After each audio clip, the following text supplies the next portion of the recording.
When it comes to music production, there's a golden rule I've learned over the years. Less is more. In a world overflowing with plugins and tools, it's tempting to collect them all, but the real magic happens when you strip it down to just a few that you know intimately. So in this video, I'm going to show you all the VST tools that I'll be using in my tracks in 2025 and only tools I'll be using regularly. From synths, EQs, compressors, reverb, saturation, and even distortion. These are all the plugins that I'll be using as my workhorses in the year ahead. Comment down below and let me know what are your go-to tools in 2025.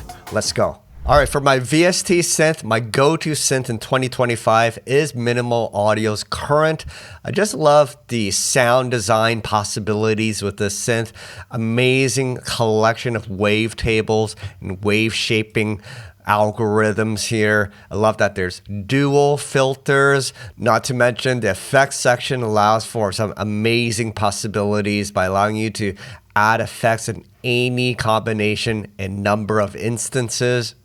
As well, their stream content has tons of presets, samples, and wavetables. Here's a resound I made with Current.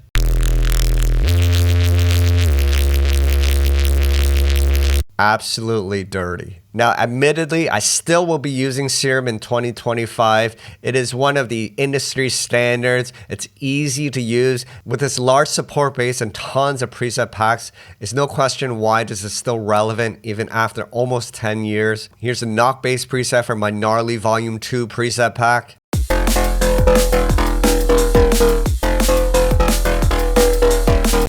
Here's a laser sound.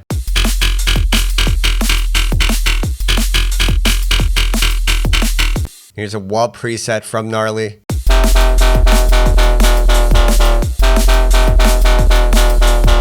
If you're interested, you can grab Gnarly Volume 1 and 2 for Serum as a bundle at deviantaudio.com, along with other amazing sample packs and preset packs. Check the links down below. Now, when I just want to grab a sound and go and start writing, I reach for Analog Lab Pro. Essentially, Analog Lab is a collection of all of Arteria's emulation synths, so you can access all their presets from one place.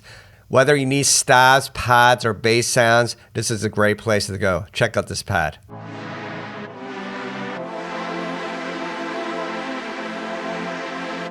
Notice here, each preset here uses a different soft synth from their V collection. So you get a great selection of different sounds, especially when I don't have time for sound design. I just want to get into writing. This is my place to go. In 2025, my go-to EQ will be the newly updated Pro Q4, which comes with some nice enhancements. It's just a really nice and clean sounding EQ, very easy to use, and great for corrective and creative applications.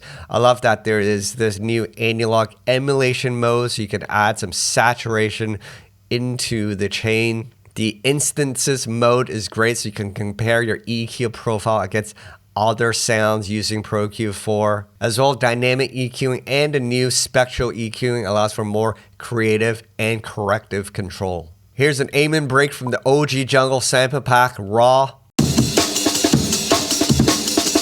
And then here it is with some Pro Q with some analog emulation. Now, sometimes I don't want to overthink it, and I just want a tool that I can just pull in, turn the knobs, and get some good results. So this is when I pull out Arteria's pre-1973 EQ. This is an analog emulation of a hardware piece. So you get some of that nice analog emulation warmth in the sound. As you can see here, there's only a couple knobs here. There's a high shelf with a set frequency. There's a mid band as well as their low band and low cut. Because sometimes as producers, we're paralyzed with too many choices. So when you have a tool like this with only a few options, you dial it in, get what you want, and move on. And Arteria's pre-1973 is my go-to EQ for amazing results like this. By the way, comment down below if you know any other EQ or tool that I haven't mentioned today that you think I should explore in 2025. Here's the same amen break from 𝗙𝗔𝗠𝗣𝗟𝗏.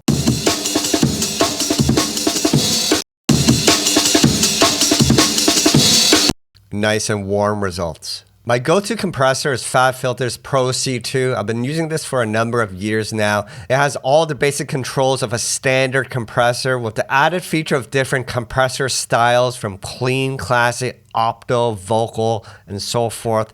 So whether you're compressing a vocal, a piano, or your master bus, you can use the relevant style to get the result you want. This is just a clean sounding compressor and gets the job done. Here's a drum break before. After. Love how it glues the drum track together. If you think there's a better compressor that I should be using, comment and let me know. For bass music production, it's important to have a good distortion plugin, whether you're distorting bass sounds or drum sounds. My go-to distortion VST is Minimal Audio's Rift. It just sounds great. I love that you can apply a different wave shape to the positive and negative polarity of the wave shaping algorithm. Not to mention a filtering and feedback section along with modulation modes and multi-band mode allows for tons of sound design possibilities. Here's a sub-bass preset from Gnarly Volume 2.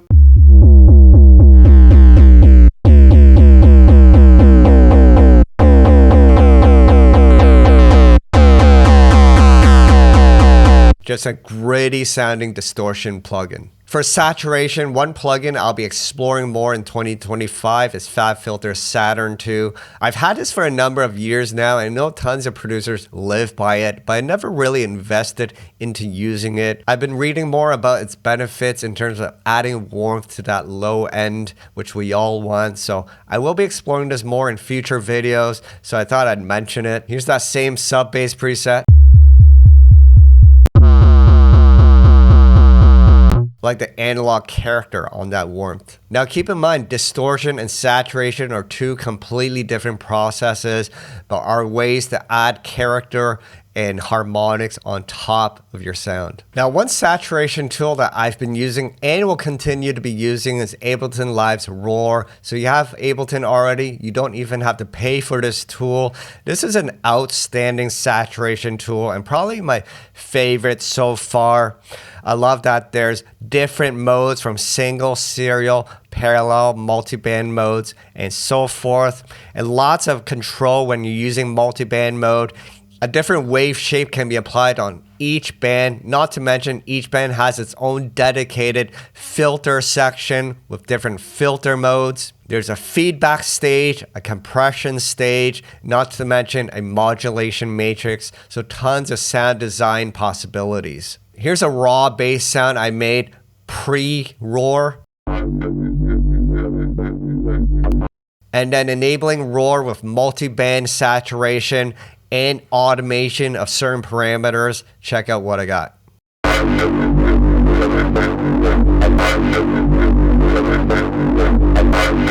A dirty saturation tool. Now, speaking of saturation, I also have to mention Ableton Live's Saturator tool. This is also a go-to tool of mine when I want quick results. The new added bass shaper algorithm is great for saturating bass and low end.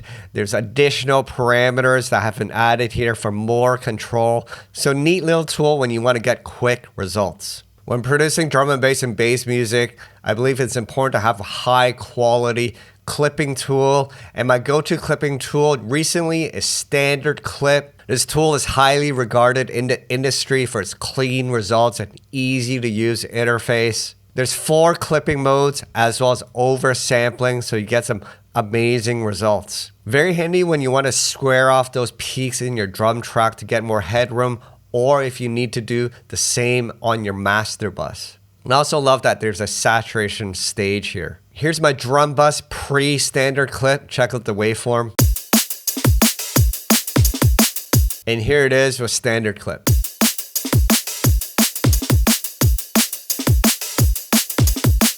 nice sounding results. Now, another clipping tool that I'll be investing more time into this year is K-Clip 3. I learned about this tool watching an interview with Jaws on the Silent Sound channel. One of the key features of this tool is a multi-band mode, so you can do clipping in multi-band, which is great and allows for amazing sound design possibilities. Especially if you want to clip the bottom end, you can do that exclusively to the mid and high bands. So very useful tool, and we'll be exploring this more.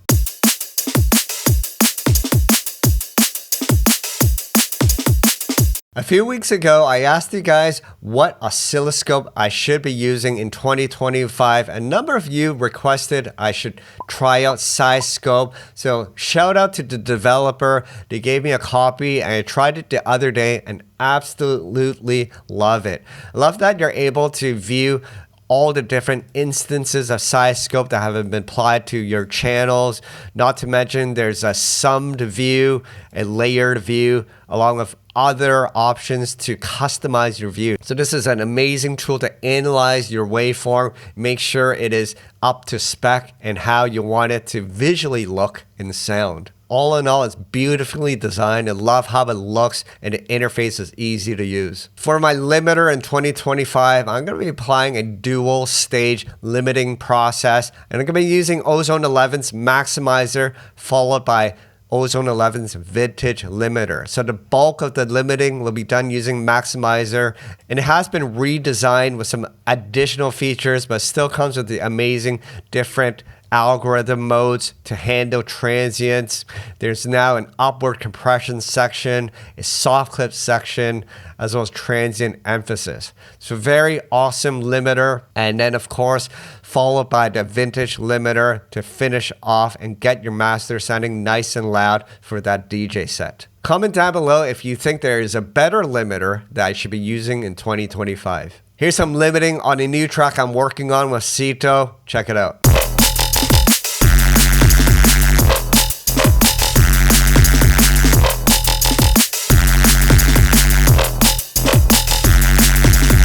Dirty and loud. For my go-to reverb tool, I'll be using iZotope's new Aurora VST, which is an intelligent reverb tool. The reason why they call it intelligent is that it intuitively unmasks conflicting frequencies in the reverb signal. Essentially what it does is it analyzes the reverb tail, removing any frequencies that may be conflicting with the dry signal. So you get a more cleaner reverb effect that doesn't muddy up the mix. Here's a bass lead I designed for an upcoming track, and let's dial in Aurora and then the masking feature.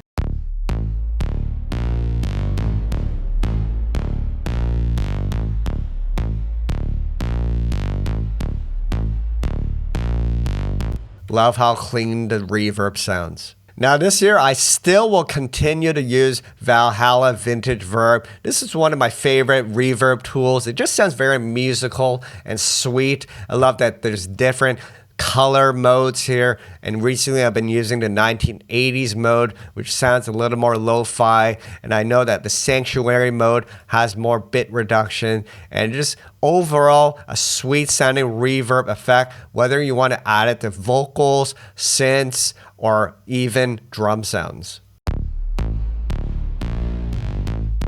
Alright guys, I need your help. In terms of a delay plugin, I don't have anything cool to show you. I've always just used Ableton's stock echo tool because I think it just gets the job done and sounds great. I've never had an issue using this tool. However, if you think there is a better delay plugin that I should be using that could give me better results, comment down below and let me know.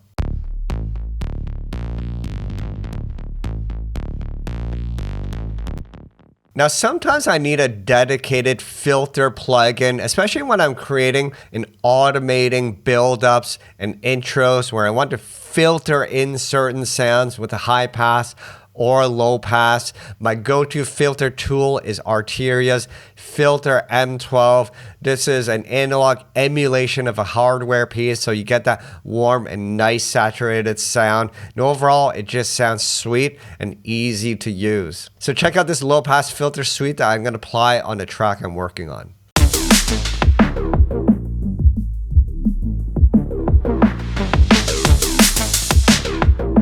just sounds sweet and very silky. Now when creating a drum and bass drum track, when you're using single hit one shots, I think it's important to have a live element to add some groove. So when I want to emulate a live drummer, my go-to tool is XLN Audio's Addictive Drums 2. I just love the vast library of different drum kits that they have here, all based on live drum kits. And each kit can be customized. Say if you want to switch the snare, or maybe you want to shape and sound design the drum hits, you can do that as well. Tons of effects as well. Not only that, but they have a vast library of MIDI patterns that can be applied to any of the drum kits. Within each pattern, there's different variations. So you can actually pull this into your MIDI track and you can play it to your tempo. I like to bounce it to audio and then you can create your own drum breaks. Especially when you can customize your own kits and apply it to that pattern, you can create an infinite variety of new breaks. Now when I'm creating dance floor D&B drums, I love adding a layer of live hi-hats. It just adds a little more life to your drum track. So here's some open hi-hats from Addictive Drums 2. And here's the drum track without it. With. Just brings a little more life to that drum track. Now, granular synthesis is a technique that I have not explored in previous years as much. And this year, I will be changing this since you can get some amazing results, especially when you want to create atmospheres and unique pads. So my go-to granular synth will be 𝗦𝗘𝗘. Just amazing results and parameters for sound design. You have 2 oscillators which you can add to your sample, not to mention modulation parameters, a filter section, and an effects section. So here's a raw sample that I'm playing in 𝗦𝗘𝗘. Now let's increase the grain and randomize the grain and watch what happens.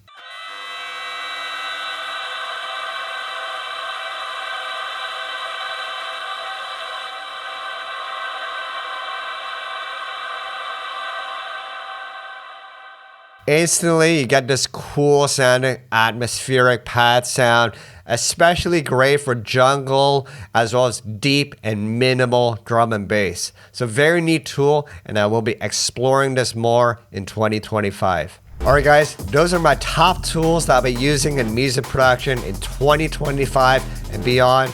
Make sure to comment down below and let me know what tools I missed or should check out in the year ahead. My name is 𝗦𝗧𝗦𝗧, drum and bass and dance music producer of over 25 years. If you want to improve your music production skills, make sure you hit the like button and subscribe to this channel. And if you want to support me directly, check out 𝗩𝗥𝗘𝗦𝗢𝗑𝗠𝗏 for sample packs, preset packs, and Ableton kits to help along your journey. To learn more about drum and bass sound design, check this playlist up here. To learn more about cutting and chopping and processing break beats, check this playlist up here. Alright guys, thanks for watching, and until the next video, stay creative and peace out.